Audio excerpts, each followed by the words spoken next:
Resolution బహుశా నేను అనుకుంటున్నాను భారతదేశంలోనే ఒక చారిత్రాత్మకమైనటువంటి రెజల్యూషన్ ఇది. ఎంత గొప్ప రెజల్యూషన్ అంటే మా నాయకుడు రాహుల్ గాంధీ గారు చాలా సందర్భాల్లో ఈ దేశంలో ఉన్నటువంటి సంపద అంతా కూడా దేశ జనాభాలో ఉన్నటువంటి దామాషా ప్రకారం సంపద కానీ రాజకీయ అధికారం కానీ మిగతా అన్నీ కూడా కొన్ని చోట్లే కేంద్రీకృతమై ఉన్నది. అలా కాకుండా అత్యంత ప్రజాస్వామ్యయుతంగా జనాభా దామాషా ప్రకారం ఈ సంపద రాజ్యాధికారము రాజకీయాల్లో ఉన్నటువంటి ఇతర అంగాలన్నీ కూడా అందరికీ సమానంగా పంచబడాలి అంటే ఒక స్పష్టమైనటువంటి జనగణన జరిగి దాన్ని బేస్ చేసుకొని వీటన్నిటిని డిస్ట్రిబ్యూట్ చేసే కార్యక్రమం జరగాలి.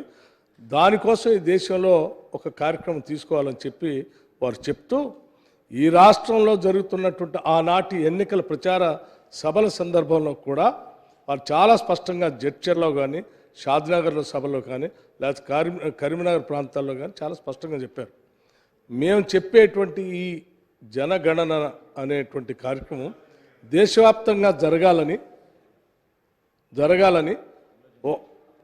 కుల జనగణన ఒక్క నిమిషం అండి, లెట్ మీ కంప్లీట్ ఉండండి. శ్రీహరి గారు let me complete it. I'll explain you in toto. మీకు I'll clarify all your doubts. జరగాలని ఈ కేంద్రంలో జరిగే ఎన్నికల తర్వాత జరుగుతాయి కాబట్టి ఈ రాష్ట్రంలో జరిగేటువంటి ఎన్నికల్లో మా ప్రభుత్వం రాగానే ముందుగా తెలంగాణ నుంచే దీన్ని మొదలు పెడతామని చెప్పి చాలా స్పష్టంగా చెప్పడం జరిగింది. దానికి ఆధారంగా దాన్ని మా రాష్ట్ర ప్రభుత్వం ఇక్కడ కేబినెట్ సమావేశంలో తీసుకొని కూలంకషంగా చర్చించి సభలో ఈరోజు ఆ తీర్మానాన్ని పెడుతున్నాం. దీని ముఖ్య ఉద్దేశాలు కూడా మా మంత్రి గారు గౌరవ మంత్రి గారు చాలా స్పష్టంగా చెప్పారు. ఈ రాష్ట్రంలో ఉన్నటువంటి నేను మరొకసారి చదివి వినిపిస్తున్నాను అధ్యక్ష. This house resolves to take up A comprehensive door to door house hold survey socio economic. చదవండి సార్, మీరు చదివారు, నేను కాదంటలేదు, నన్ను కూడా చదవనండి, వినిపిస్తాను, మీరు వినండి. Socio economic educational employment political and caste survey కుల గణన of entire Telangana state as per the decision of Council of Ministers of 4th February 2024 so as to plan and implement various socio-economic, educational, employment and political opportunities for the amelioration of backward classes, SC, ST, citizens of the state and other weaker sections of the state. అంటే దీని ఉద్దేశం ఏంటంటే ఈ రాష్ట్రంలో ఉన్నటువంటి అన్ని వర్గాల వారిని కూడా ఇప్పుడే మన మిత్రుడు కమలాకర్ గారు కూడా చెప్పారు. ఓన్లీ బీసీలనే చేస్తారా, అందరినీ చేస్తారా, బీసీలు చేస్తే మాకు నష్టం జరుగుతుంది. లేదు, ఓన్లీ బీసీలు కాదు, రాష్ట్రంలో ఉన్నటువంటి అందరినీ సర్వే చేస్తాం, ప్రతి ఇంటి సర్వే చేస్తాం, ఈ రాష్ట్రంలో ఉన్న అన్ని కులాలని సర్వే చేస్తాం, కులాలతో పాటు ఆర్థిక స్థితిగతులన్నీ కూడా దీంట్లో సర్వే చేస్తాం, అన్నింటినీ పొందుపరుస్తాం. మొత్తం యావత్తు ఈ రాష్ట్రంలో ఉన్నటువంటి సంపద అంతా కూడా ఎక్కడెక్కడ కేంద్రీకృతమైంది, ఆ సంపద ఈ రాష్ట్రంలో ఉన్న జనాభా దామాషా ప్రకారం ఏ రకంగా డిస్ట్రిబ్యూట్ చేయడానికి అవకాశాలు ఉన్నాయా లేదా, ఏ రకంగా పోయింది, వాళ్ళు ఏ రకంగా చేయాలి అనే దానికోసం సమగ్రంగా సర్వే చేస్తాం. మీ అందరి ఆలోచనల్ని మొత్తం సంపూర్ణంగా తీసుకొని ఈ సమగ్రమైనటువంటి సర్వే చేసి దాని ద్వారా వచ్చినటువంటి ఆలోచనలన్నింటినీ కూడా పరిగణలో తీసుకొని మీరు చెప్పినటువంటి అంశాలు ఉన్నాయి, మీరు పెడతారా లేదా, బీసీ సప్లాన్ లేకపోతే సంపద పంచుతారా, రిజర్వేషన్ బీసీలు కల్పిస్తారా లేదా, ఇవన్నీ కూడా ఈ సర్వే అంతా అయిపోయిన తర్వాత అన్ని రకాలైనటువంటి ప్రణాళికలు తయారు చేసి బీసీ కులగణన దీంట్లో మొత్తంలో బీసీ కులగణన కూడా దీంట్లో పార్ట్ ఉంది, ఆ సంఖ్య కూడా తేలుతుంది. ఇప్పుడే కమలాకర్ గారు చెప్తూ బీహార్లో చేసిన సర్వేకి లేకపోతే కర్ణాటకలో చేసినటువంటి సర్వేకి లేకపోతే గతంలో ఇక్కడ స్థానిక సంస్థలకు సంబంధించినటువంటి రిజర్వేషన్ల గురించి పోతే సుప్రీంకోర్టులో 50% దాటకూడదు అని ఒక ఆలోచన ఉంది, దీనికి ఎట్లా సమాధానం చెప్తారు. వీటన్నిటికీ సర్వరోగ నివారణగా ఉండే విధంగానే ఈ సర్వే జరగబోతా ఉంది. పూర్తి సర్వరోగ నివారణ. సుప్రీంకోర్టు ఏం చెప్పింది? 50% దాటుద్దని చెప్తూనే ఒకవేళ బలహీన వర్గాల సంబంధించినటువంటి వాళ్ళ సంఖ్య 50% దాటో లేకపోతే ఇంకా ఎక్కువ ఉందని అనుకున్నప్పుడు సపోర్టింగ్గా ఉండేటువంటి స్టాటిస్టిక్స్ని మీరు సర్వే చేసి దాన్ని మీరు సమర్పించండి అన్నారు.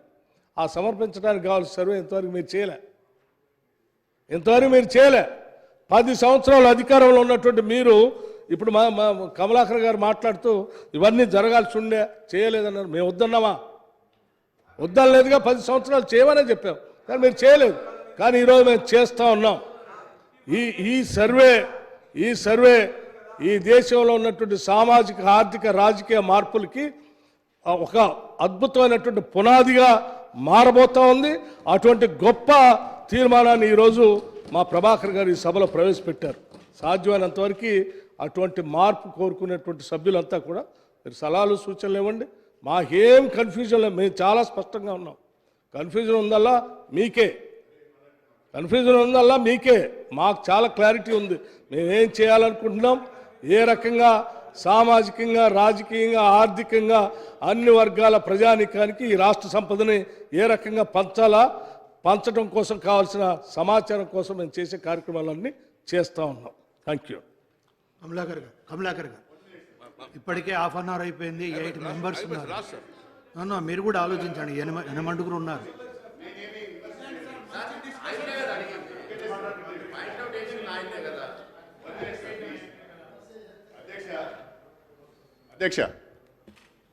అధ్యక్ష వీఆర్ వెల్కమ్, మన బట్టి గారు, we are welcoming the resolution. We are nothing against this resolution. కాకపోతే మీరు మాట్లాడుతూ 3 పదాలు వాడారు.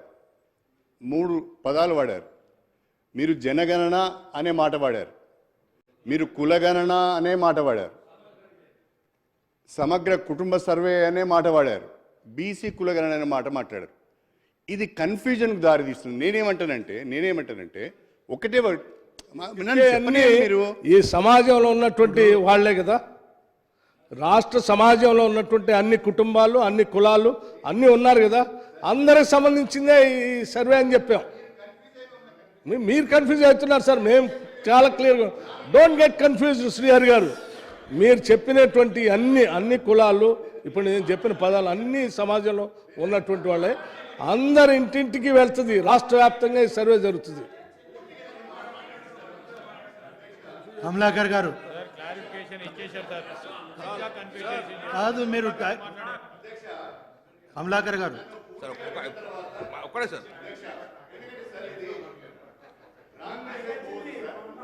సభలో ఉన్నారు, అందుకని నేను అంటున్నా.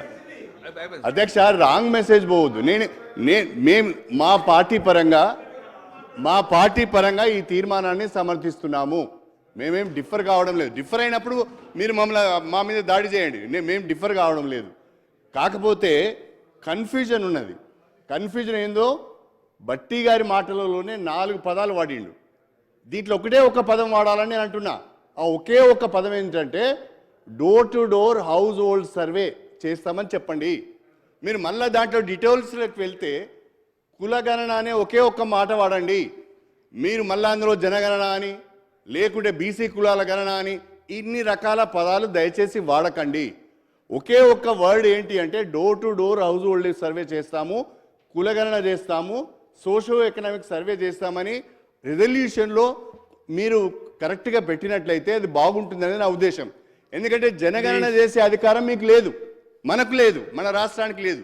జనగణన మనం చేయడానికి అధికారం లేదు. అదేవిధంగా బీసీ కులగణన చేస్తే నష్టం జరుగుతుందని బీసీలలో కొంత ఆందోళన ఉన్నది. కాబట్టి ఈ 2 డౌట్స్ను క్లియర్ చేయాలి అంటే దయచేసి నేను ముఖ్యమంత్రి గారికి చేసుకునే విజ్ఞప్తి ఏంటంటే ఒకే ఒక పదానికి స్టిక్ ఆన్ అయి ఉండండి. కులగణన చేస్తామని చెప్పండి, yes we will welcome it. Door to door house hold survey అని చెప్పండి. ఇవన్నీ తీసేయండి రిజల్యూషన్లో. Thank you.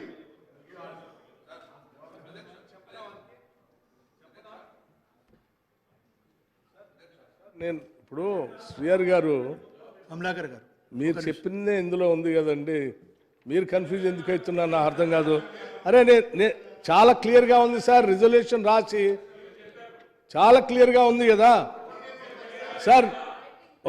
Comprehensive door to door house hold survey is there clear. Socio economic educational employment political and caste survey బ్రాకెట్ల కులగణన clear ఉంది కదా sir. కాదని ఎవరన్నారు? మీరు కాదనంటే నేను లేదు చెప్పాను, చదివి వినిపించాను. మీరు పదే పదే ఎట్లా సార్? కమలాకర్ గారు, శ్రీహరి గారు, You are unnecessarily getting confused and confusing the house. Srihari గారు లేదు, చాలా స్పష్టమైన క్లారిటీ ఇచ్చారు. కమలాకర్ సార్ మీరు చెప్పింది నేను చెప్పే ప్రయత్నం చేస్తాను సార్. మీ ప్రకారం ఇంటింటికి కుల సర్వే చేసుకొని అందులో మా బీసీ శాతాన్ని తెలుపుతా అంటుండ్రు, అదే కదా సార్? I right sir? నేను అనేది మొత్తం ప్రతి ఇంటికి పోయి ప్రతి కులాన్ని కూడా చేసుకొని ఆ కులాలన్నిటి కూడా పెట్టుకొని అందులో బీసీ శాతాన్ని కూడా ఎంతో చెప్తా అంటారు మీరు, అదేనా సార్? అదే నేను అన్నప్పుడు అదేనా సార్ మీరు చెప్పండి క్లారిటీ. మా శాతాన్ని మాకు బయట చెప్తా అంటారు, అంతే కదా సార్? 50%, 62% మీరు చెప్తా అంటున్నారు, అంతే కాదు? అదే సార్. సార్ వెనక శ్రీహరి గారు, కేటీ రామారావు గారు బహుశా ఈ రిజల్యూషన్ గురించి కావాలని మిస్గైడ్ చేస్తున్నారో ఎందుకు చేస్తున్నారో రన్నింగ్ కామెంట్ చేస్తూ I don't understand. If you don't like this survey you are welcome to speak it out. కానీ మీరు ఈ రకంగా ఇంత ఉన్నతమైనటువంటి రిజల్యూషన్ మీద కూడా రన్నింగ్ కామెంటరీ చేస్తూ కన్ఫ్యూజ్ చేస్తూ సభకు ప్రజలకు నష్టం చేసే కార్యక్రమం మాత్రం చేయబాకండి దయచేసి. కమలాకర్ గారు రిజల్యూషన్లో చాలా క్లియర్గా ఉంది. ఇంత క్లియర్గా ఉన్నదాన్ని పదే పదే మళ్ళీ మీకు మీరే డౌట్లు ప్రశ్నలు వేసుకోవడం అవసరం లేదు.